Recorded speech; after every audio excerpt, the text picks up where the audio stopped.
Today, you are joining the 18th part of our English lesson series. අද ඔබ එකතු වෙන්නේ අපගේ ඉංග්‍රීසි පාඩම් මාලාවේ 18 වැනි කොටසත් එක්කයි. As I mention you all the time, you need to have a good practice. You need to have a good practice. That means it's essential to move forward, and I remind you this again and again.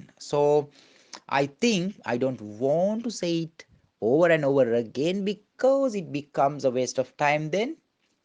නිතර නිතර පුහුණු වෙන්න ඕන කියන එක මතක් කරනවා. ඉතින් ආයි නැවත නැවතත් ඒක කියනකොට ඒක නිකන් waste of time වෙන්න පුළුවන් නේද? කාලේ නාස්ති කිරීමක් වෙන්න පුළුවන්. ඒ නිසා it's up to you to take that responsibility because this is up to you really. This is up to you. මේක ඔබටම පැවරෙන වගකීමක්, ඔබටම බාර වෙච්ච ක්‍රියාවලියක්. ඒ නිසා ඒකේ නිරත වෙන්න. මේ waste කියන එකේ meaning එක, do you know the meaning of the verb waste? මේ waste කියන එකේ තේරුම තමයි නාස්ති කරනවා, විනාශ කරනවා කියන අර්ථය. Don't waste your time. කාලේ නාස්ති කරන්න එපා. Don't waste your time. Don't waste food. කෑම අපත යවන්න එපා. Don't waste food. Take as much as you can eat. ඔබට කන්න පුළුවන් තරමක් විතරක් බෙදා ගන්න. If not, or otherwise කියන්න පුළුවන්. Otherwise කියන්නේ එහෙම නැත්තම්. Otherwise, you will waste food or you would waste food if you don't take as much as you can eat. ඔබට කන්න පුළුවන් තරමක් විතරක් ගත්තේ නැත්තම් ඔබ ඒවා අපත යවනවා. ඒ නිසා don't waste food. Don't waste time. කාලේ නාස්ති කරන්න එපා. කෑම අපත යවන්න එපා. ඒකත් මතක තියාගන්න. Okay, come to the lesson. Look at the page there what I have brought today. අද මම මොකද්ද ඔයගොල්ලන්ට ගෙනල්ලා තියෙන්නේ කියලා බලන්න. The saying or the attitude එක මොකද්ද? මේක හොඳ attitude එකක්. ඇත්තටම if you can practice this as an attitude or if you can add this to your life, then you will have a good behavior or sometimes for anything this would be useful for you. ඕන දෙයකට මේක වැදගත් වේවි. මොකක්ද මේක? Good beginning makes a good end. Good beginning එකක්.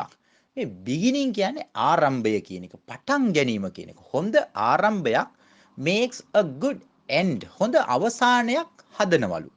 ඒ කියන්නේ if you have a good preparation for anything before starting or before getting the start, if you have a good preparation or a positive start, if you can get a positive start එකක්, ධනාත්මක ආරම්භයක් ගන්න පුළුවන් නම් ඕනම දෙයක, නැත්තම් හොඳ preparation එකක්, හොඳ සූදානමක් තියෙනවා නම් that would become a key or a major key that gives a successful outcome. හොඳ outcome එකක් දෙන, හොඳ දෙයක් එළියට දෙන, හොඳ output එකක්. You would be able to give a good output. හොඳ output එකක් නැත්තම් outcome එකක් දෙන්න පුළුවන් or a good result. හොඳ ප්‍රතිඵලයක් දෙන්න පුළුවන්.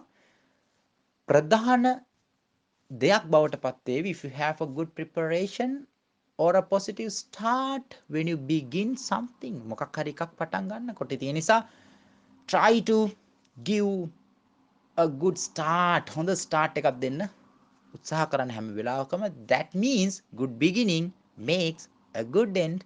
හොඳ ආරම්භයක් හොඳ අවසානයක් දෙනවාමයි. ඒකත් හොඳට මතක තියාගෙන දැන් එන්න පාඩමට. අපි පටන් ගත්තා there is there are කියන මෙන්න මේ භාවිතය. මේක ඉතාමත්ම වැදගත්. ඇයි දැන් බලන්නකෝ මේ there is there are කියන එක හොඳටම ඔලුවට ගත්ත කෙනෙකුට, if you understand this well and well, it means you would be able to make a lot of sentences in your day to day life. ඔයාලගේ දිනදා ජීවිතයේ ගොඩක් පාවිච්චි කරන වාක්‍ය හදන්න පුළුවන් එකක් තමයි මේ there is and there are කියලා කියන්නේ. හොඳට ඔලුවට ගත්තනම් ඒ සංකල්පය මේක ඉතාමත්ම ලේසි.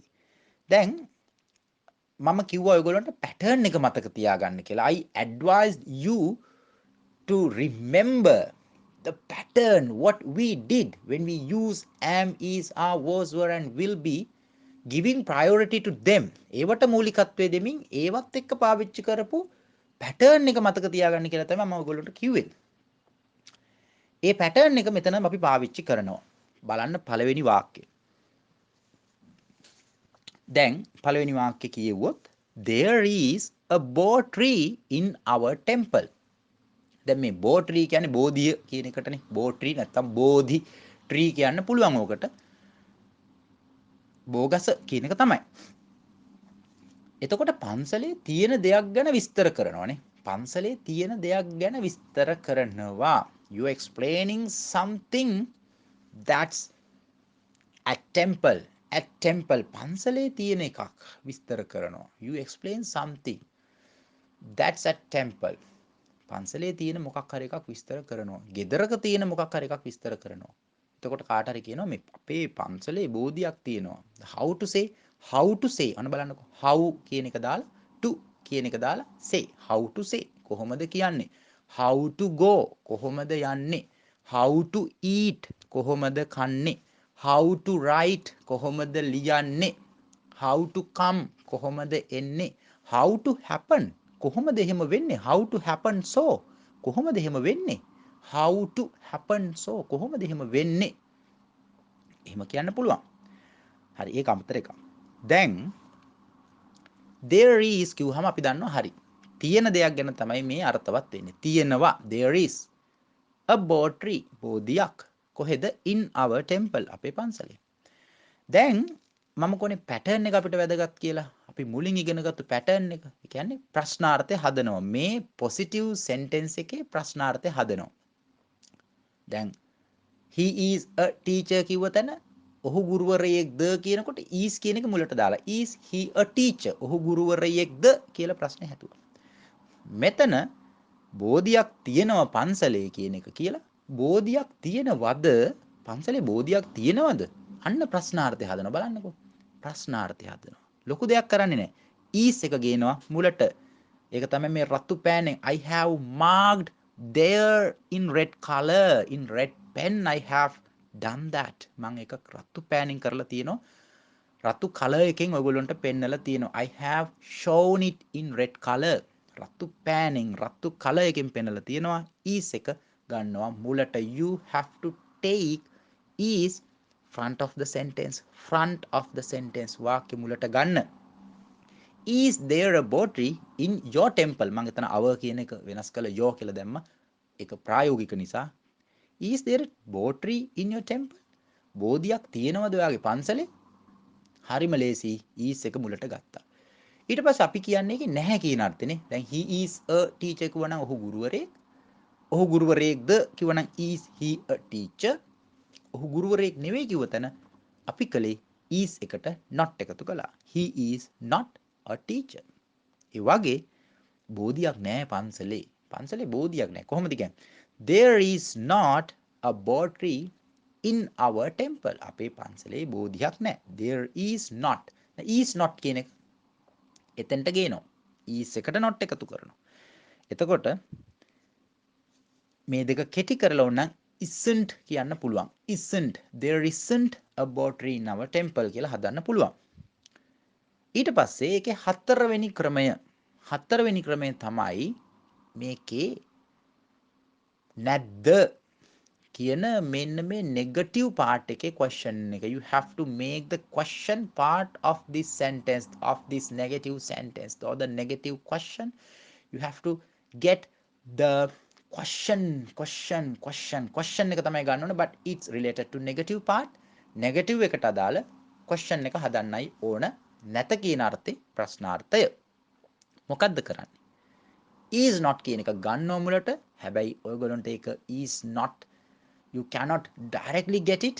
ඒක කෙලින්ම ගන්න බෑ. You have to shorten this. පාට එක කෙටි කරන්න වෙනවා. How you can shorten this? කොහොමද මේක කෙටි කරන්නේ?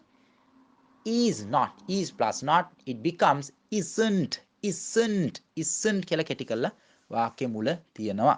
ඊට පස්සේ isn't there a bo tree in your temple? වාගේ පන්සලේ බෝධියක් නැද්ද කියලා ප්‍රශ්නාර්ථය හදන්න පුළුවන්. මං හිතනවා පැහැදිලි ඇති කියලා. සිංහලෙන් බලමු. බෝධියක් තියෙනවා අපේ පන්සලේ. බෝධියක් තියෙනවද ඔයාගේ පන්සලේ? බෝධියක් නැහැ අපේ පන්සලේ. බෝධියක් නැද්ද ඔයාගේ පන්සලේ? හරි ලේසි. ගුරුවරයෙක්ද? ගුරුවරයෙක් නෙවෙයි. ගුරුවරයෙක් නෙවෙයිද? අර බලන්න අර ක්‍රමය එකයි. The pattern is same. If you had learned that pattern in the past we did, it means now you're familiar with this. So this is not really difficult for you. This becomes like, how to say this, how to say, like a piece of cake, piece of cake. හරියට නිකන් කජු කනවා වගේ වැඩක් මම ඒකත් කිව්වා. අපි කජු කනවා වගේ වැඩක් කියලා ඉංග්‍රීසි වලින් කියන්නේ piece of cake හරියට කජු කනවා වගේ වැඩක් is very easy, very easy. ඉතාම ලේසි. English වලින් කිව්වොත් there is a bow tree in our temple. Is there a bow tree in your temple? There is not a bow tree in our temple. Isn't there a bow tree in your temple? දැන් මේක ආසාවෙන් practice කරන්න. මේක තනියෙන් මෙහෙම ලස්සනට කියන්න. එතකොට මේක හරියට අතර ෆැමිලියර් වෙනවා ඔයගොල්ලන්ට. හරිම ලං වෙනවා. එතකොට භාෂාව ලස්සනට ආකර්ශනීය විදියට ඔයගොල්ලන්ගේ ඔළුවට යනවා. එතකොට මේක ඉගෙන ගන්න ආසයි. හින්දා ප්‍රැක්ටිස් කරන්න. එක වාක්‍යයක් අරගෙන පුළුවන් තරම් ක්‍රමවලට මේක කියන්න. දෙවෙනි වාක්‍ය ගත්තා බහුවචන වලින්. There are many buildings in our town. town එක ගැන විස්තර කරනවානේ. එතකොට කියනවා there are many buildings in our town. අපේ town එකේ ගොඩක් buildings ගොඩනැගිලි තියෙනවා. there are කිව්වම තියෙනවා. there are කියන එක දැක්ක ගමන් ඔයගොල්ලෝ දන්නවා now we are going to talk about not singular, plural. We are going to talk about something plural. මොකක් හරි බහුවචන දෙයක් ගැන කතා කරන්න යන්නේ කියන එක දන්නෝ when you see the article are. මේ are කියන article එක දකිනකොට ඔයාට තේරෙනවා අපි කතා කරන්නේ බහුවචනයක් ගැන කියලා. ඊළඟට ඒකේ ප්‍රශ්නාර්ථය හදනකොට එක ගන්න පුළුවන්. මුලට ඒ වාක්‍යෙම මම බහුවචනය හැදුවේ නැහැ. නමුත් බහුවචන නෙමෙයි ප්‍රශ්නාර්ථය හැදුවේ නැහැ. නමුත් එක මුලට දාලා වෙන වාක්‍යයක් හැදුවා ප්‍රායෝගික වෙන්න ඕන නිසා. Are there many people in the hall? hall එකේ are there many people? ගොඩක් මිනිස්සු ඉන්නවද hall එකේ? ගොඩක් මිනිස්සු ඉන්නවද ශාලාවේ? අන්න බලන්නකො are there many people? හරිම ලේසි. ඊළඟට නැත කියන අර්ථය හදනවා are not දාලා. There are not many students in our school. අපේ පාසලේ ගොඩක් ශිෂ්‍යයෝ නැහැ. are not කියන එක කෙටි කරනවා aren't කියලා. There aren't many students in our school. අපේ පාසලේ ගොඩක් ශිෂ්‍යයෝ නැහැ. ඉතින් හරි ලේසි. ඒකේ නැත කියන අර්ථේ හදනකොට are not aren't කරලා ගන්නවා මුලට. aren't there devotees in the ceremony? ceremony එකේ උත්සවයේ aren't there devotees? දායකයෝ නැද්ද උත්සවේ? aren't there devotees in the ceremony? ceremony එකේ දායකයෝ නැද්ද? වගේ ඕනම වාක්‍යයක් ඔයගොල්ලන්ට දැන් හදන්න පුළුවන්. තියෙන දේවල් සහ නැති දේවල් ගැන. දැන් බලන්න කාමරේ දිහා මොනවද තියෙන්නේ? There is a cup on my table. මගේ මේසෙ උඩ කෝප්පයක් තියෙනවා. There are so many items. ගොඩක් items තියෙනවා in my room. You may have a television, then you can say there is a television in my room. There is a book rack in my room. There is a laptop. There is a laptop with me. ඕන්න එහෙමත් කියන්න පුළුවන්. මගේ ළඟ laptop එකක් තියෙනවා කියනකොට ඕන්නම් there is a කියලා දාලා මත් පුළුවන්. There is a charger. There is not a Buddha statue in my room. බුදු පිළිමයක් නෑ මගේ කාමරේ. හරි ලේසි. දැන් වාක්‍ය හදන්න පුළුවන්. ඕන තරම් වාක්‍ය හදන්න පුළුවන්. ඊට පස්සේ මම මේ කළු පෑනෙන් දාලා තිනවා how many කියලා පදයක්. how many කියලා කියන්නේ හොඳට මතක තියාගන්න. කීයක්ද කියලා අහනව නම් ඒ කියන්නේ this must be something countable. මේක countable දේවල් ගැන අහනව නම් countable දෙයක් ගැන අහනව නම් ගණන් කරන්න පුළුවන් දෙයක් ගැන අහනව නම් එතකොට අපි සාමාන්‍යයෙන් අහන්නේ දැන් මෙතන පොත් කීයක් තියෙනවද? එතකොට පොත් කියනවා පොත් 10යි කියලා ගණන් කරලා කියන්න පුළුවන්. it's countable. එතකොට ඕක අපි කියන්නේ එත්තනයි කියන එක. නැත්නම් දෙමලින් කියනවා නම් එත්තනයි කියලා කියන්නේ කීයක්ද. හැබැයි සල්ලි වලින් අපි අහනකොට අපි අහන්නේ how much this is. මේක කීයද? how much this is මේක කීයද? එව්වලවු කාසු. එහෙම දෙමලින් අහන එව්වලවු කාසු කියලා එකට කියන්නේ. ඒකත් ඔයගොල්ලෝ ඉගෙන ගන්න කඩේකට ගියොත් කොයි වෙලාවක හරි දෙමළ කෙනෙක් ඉන්නවා නම් දෙමළ කඩයක් නම් එව්වලවු කාසු කියලා අහන්න පුළුවන් මේක කීයද කියලා. එතකොට කීයක්ද? එත්තනයි කියලා ඇහුවොත් එතන ගණන් කරන්න පුළුවන් කීයක්ද? එත්තනයි.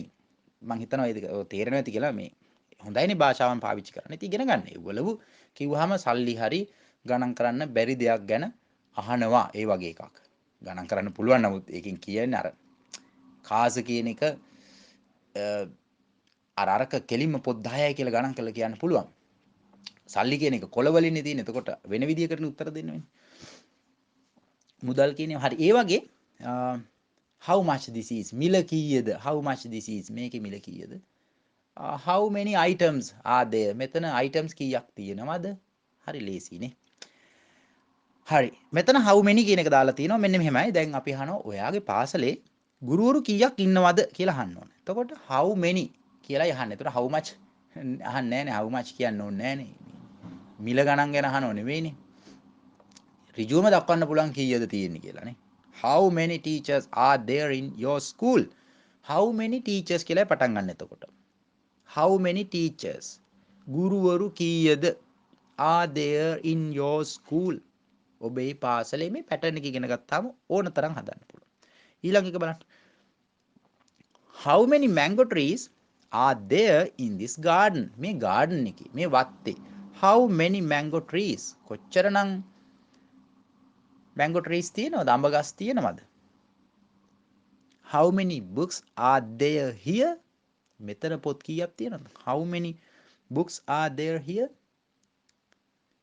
අන්න එහෙම පොත් කීයක් මෙතන තියෙනවද how many books are there here මෙතන පොත් කීයක් තියෙනවද අන්න එහෙම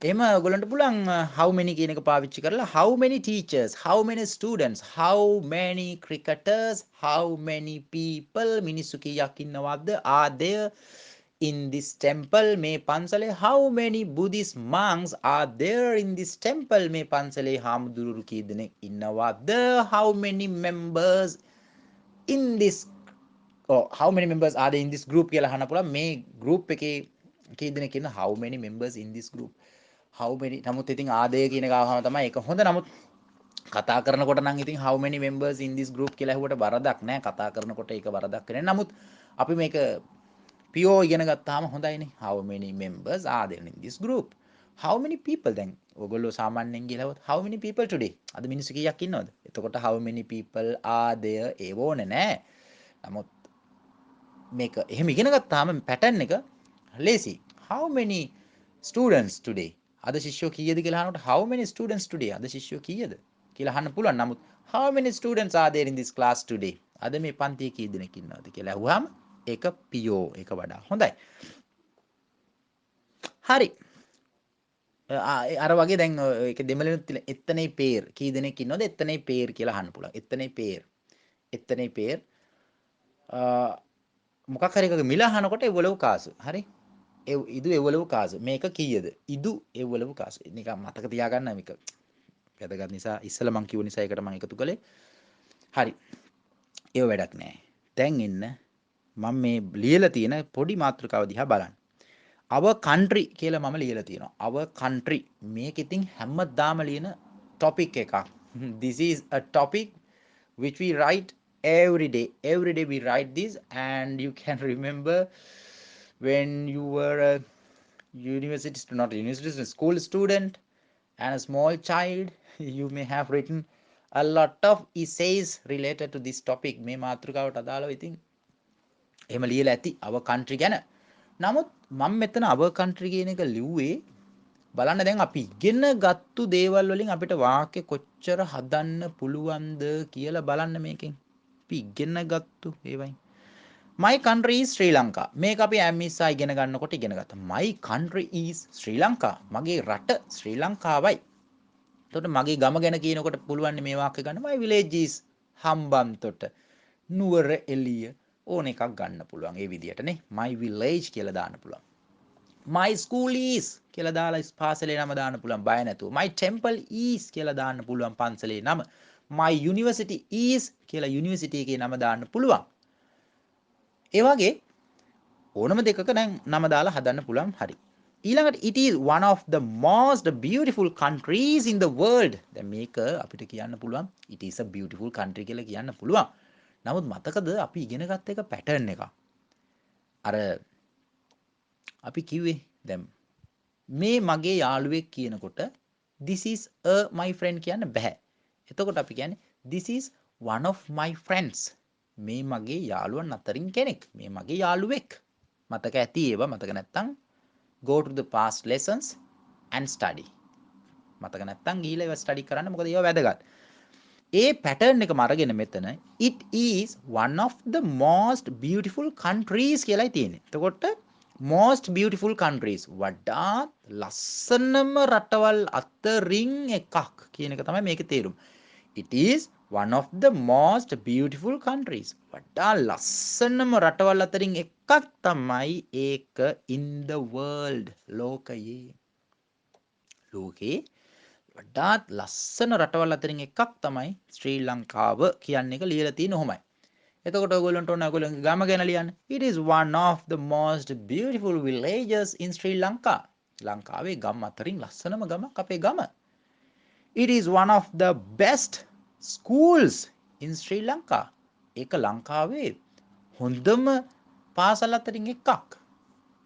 It is one of the most beautiful universities in Sri Lanka. දැන් පෙරදෙනිය වගේ යුනිවර්සිටි එක ගැන කතා කරනකොට කියන්න පුළුවන්. It is one of the most beautiful universities in the world කිව්වොත් කමක් නැහැ. ලෝකයේ තියෙන ලස්සනම විශ්වවිද්‍යාල අතරින් එකක්. බලන්නකො ගලපලා ලස්සනට හදන්න පුළුවන් වාක්‍ය. Sri Lanka is a multicultural country. Multicultural country එක බහු සංස්කෘතික රටක්. බහු සංස්කෘතික රටක්. සංස්කෘතීන් ගොඩක් තියෙනවනේ. ඒ නිසා it is a multicultural country. එය නැත්නම් ශ්‍රී ලංකාව බහු සංස්කෘතික රටකි කියන එක තමයි ඔය කියන්නේ. ඕකට ඉතින් ගම ගැන දානකොට එහෙම දාන්න පුළුවන්. ගමේ ඉතින් ඒ වගේ ගොඩක් දේවල් තියෙනවා නම් it is a multicultural village කියන්න පුළුවන්. නැත්නම් my village is multicultural. මගේ ගම multicultural බහු සංස්කෘතිකයි. ඒ වගේ ඊට පස්සේ බලන්න මෙන්න මේක. There are many tourist spots in Sri Lanka. There are කියන්නේ තියෙනවා. අන්න දැන් අපි ඉගෙන ගත්ත කොටසට එනවා. There are කියන්නේ එතන තියෙනවා. ගොඩක් දේවල් ගැන කියන්නේ many කියන්නේ ගොඩක්. There are many tourist spots. Tourist spots. Tourist ඕක spot කියලා තිබුණාට අපි ඒක spot කියන්නේ නැහැ. pot කිව්වම ඇති. On the spot කියන්නේ on the spot. On the spot. එතන සෙක on the කියලා එනවා. On the spot කියලා ගන්නවා. නමුත් සාමාන්‍යයෙන් පාවිච්චි කරනකොට මේකට pot කියලා කිව්වම ඇති. එතකොට there are many tourist spots in Sri Lanka. ලංකාවේ ගොඩක් සංචාරක ස්ථාන පවතිනවා තියෙනවා කියන එකයි කියන්නේ. ඊට පස්සේ තියෙන වචනේ තමයි therefore කියලා කියන්නේ ඒ නිසා කියන අර්ථය දෙන පදය. therefore ඒ නිසා it is a tourist island. ඒක සංචාරක දූපතක්. එය සංචාරක දූපතකි. It is a tourist island. දැන් ඔයගොල්ලන්ට මේක it is an island කියලා හදන්න පුළුවන්. ඒක දූපතක්. ශ්‍රී ලංකා is an island. ශ්‍රී ලංකාව දූපතක්. එහෙම හදන්නත් පුළුවන්. ඊට පස්සේ there are plantations such as tea, rubber and coconut in it. එතකොට හරි. plantations කිව්වහම වගාවන් තියෙනවා. there are plantations තියෙනවා. වගාවන් තියෙනවා. such as tea, තේ, rubber and coconut in it. in it කියන්නේ එහි ඒ තුල මෙන්න මේ වගේ වගාවන් තියෙනවා. එතකොට ඕන තරම් දාන්න පුළුවන් වාක්‍ය. ඔයගොල්ලෝගේ ගම ගැන කතා කරනකොට ගමේ තියෙන දේවල් කියන්න පුළුවන්. there is a beautiful river. ලස්සන ගංගාවක් තියෙනවා. there is a beautiful flower garden at home. නැත්නම් in our house. අපේ ගෙදර ලස්සන මල් වත්තක් තියෙනවා. වාක්‍ය ඕන තරම් හදන්න පුළුවන්. ඊට පස්සේ ශ්‍රී Lanka is a country with various types of fruits and flowers. මම ඒක ටිකක් වෙනස් කරලා හැදුවා. ඕනනම් ඔයගොල්ලන්ට පුළුවන් මේක there are කියලා දාලා there are various types of fruits and flowers in our country කියලා හදන්නත් පුළුවන්. නමුත් මම දැම්මා ශ්‍රී Lanka is a country.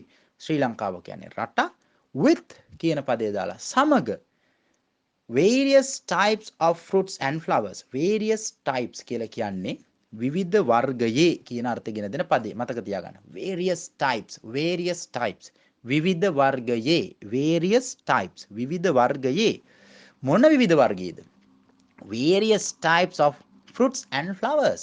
fruits කියන්නේ පළතුරු, flowers කියන්නේ මල්.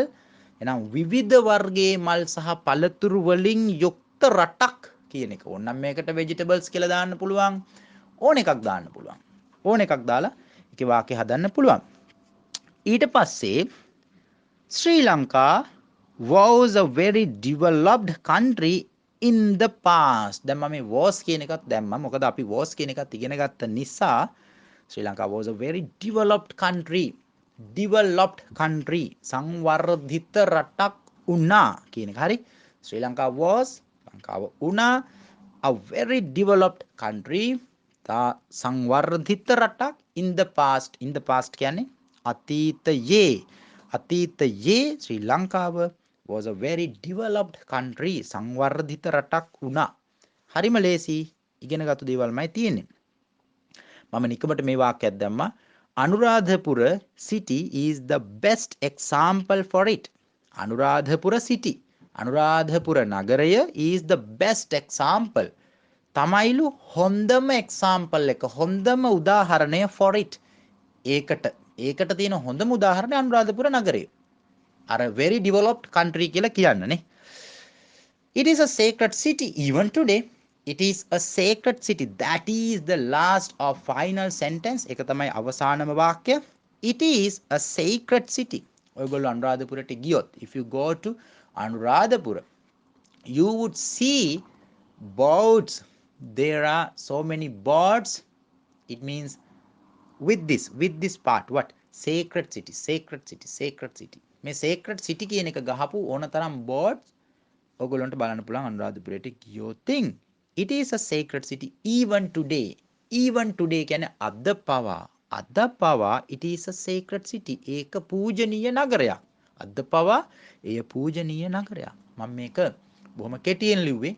නමුත් ඔයගොල්ලන්ට තව වාක්‍ය එකතු කරලා the president of our country, the prime minister of our country, ඊළඟට the business city of our country, the capital of our country. capital කියන්නේ අගනගරයට. ඒ වගේ වාක්‍ය ඕන තරම් හදන්න පුළුවන්. දැනට අපි ඉගෙනගත්තු මේ රටාවන් ටික කෙනෙක් ඉගෙන ගත්තා නම් දැන් powerful රචනාවක් ලියන්න පුළුවන්මයි. It is possible. එය පුළුවන්මයි. ඒ නිසා මේ ටික තව තවත් පුහුණු වීම කරලා හොඳට මේ ටික ඔළුවේ තියාගෙන ඉදිරි පාඩම් සඳහාද එකතු වෙන්න කියන එක හැමෝටම මතක් කරනවා. එහෙනම් හොඳට පුහුණු වීම කරගෙන ඉස්සරහට යන්න කියන එකයි ආයි මතක් කරන්නේ.